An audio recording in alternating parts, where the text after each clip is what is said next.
we have had a working breakfast this morning with the European Union, more so the ambassadors from European countries representing their countries' foreign missions here in Kenya. This was a meeting between the organizing committee of the NYANZA International Investment Conference and the EU. You are aware that we will be having a NYANZA International Investment Conference next month, running for 2 days, 28th to 29th of June. The purpose of that International Investment Conference is to help us map out the economic opportunities which are available within the NYANZA region by way of comparative advantages with the needs, expectations, and aspirations of investors.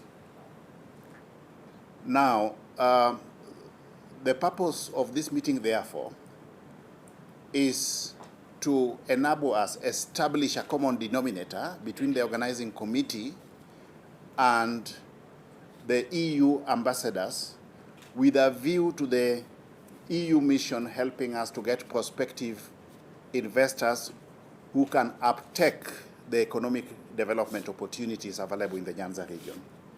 From the NYANZA International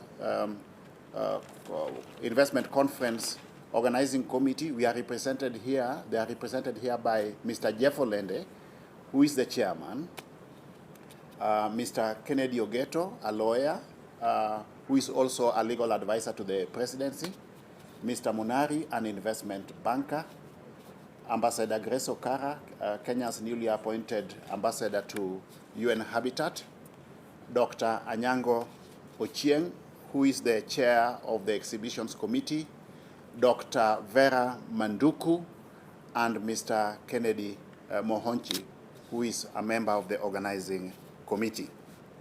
From the EU team, the team is led by the EU ambassador to Kenya, Ambassador Henriette Gega, and we have got the ambassadors from Austria, Belgium, Czech Republic, Cyprus, Denmark, France, Estonia, Germany, Hungary, Italy, Ireland, Netherlands, Poland, Portugal, Romania, Slovakia, Spain, Sweden. We also have the European Investment Bank is also represented at this morning's meeting.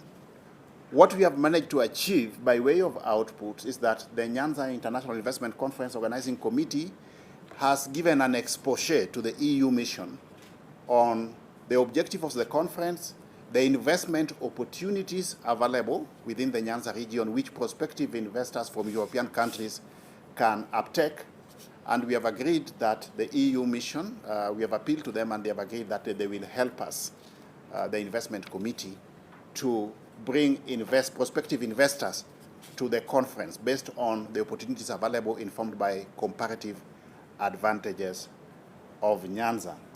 I'm here as one of the co-patrons of the NYANZA Professional Forum, which is organizing the investment conference.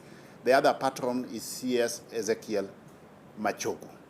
We are engaging and carrying along all the integral stakeholders. The media itself is an integral stakeholder in this process, and we look forward to working with the media in dissemination of information as we move on the home stretch of preparatory activities for the conference. The conference will officially be opened by His Excellency the President on the 28th. It will be held at the Siala Resort in Kisumu. The President himself will also be the keynote speaker at the conference.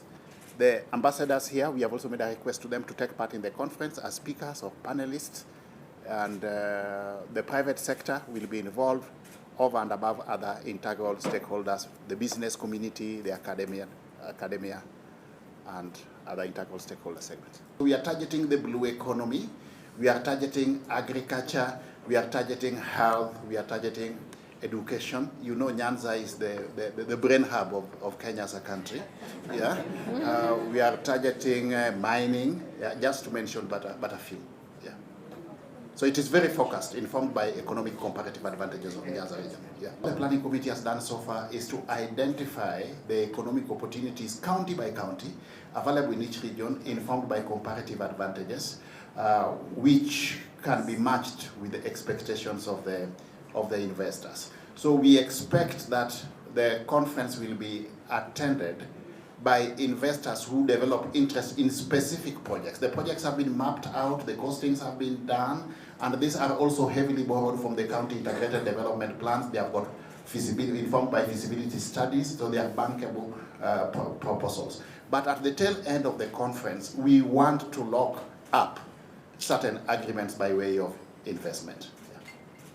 As you are aware, the county governments, or even the national government for that matter, cannot exclusively undertake development. The direction we are taking as a country is to exploit as much as possible the option of public-private partnerships. So if we can get foreign direct capital inflow by way of private sector investment to uptake the economies that we have within NYANZA, so be it. We will be ready and available as a government, as stakeholders from NYANZA to facilitate that.